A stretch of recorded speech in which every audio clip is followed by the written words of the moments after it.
edhe mbi emër, dhe si kur donin të thonin që derisa është Albin Kurti, dialogu do të mbetet i pezulluar, apo të thënë troq dhe me fjalë tjera që ta përkthejmë kështu shkurt e shqip, hiqni Albin Kurtin dhe ne vazhdojmë ku e kemi lënë. Janë një sër veprimesh të cilat kanë shuar deri aty që Shtetet e Bashkuara të Amerikës ta pezullojnë këtë dialog. Por në anën tjetër, më shumë më brengosit ju them të drejtën ajo se çka pastaj, por shkak se ai nuk e kishte lënë mundësinë apo nuk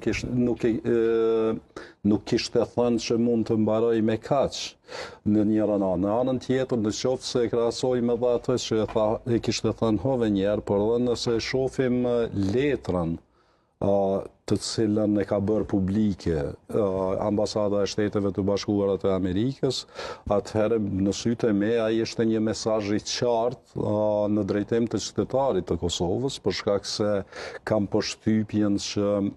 Shtetet e Bashkuara të Amerikës më nuk po e kanë ndonjë vit të komunikimit me qeverinë, mirë po e shohin në rrjetet sociale me letra publike, po komunikon më shumë me qytetarin e Kosovës dhe sikur e dha një mesazh që dialogu është i pezulluar për shkak të Albin Kurtit, për shkak se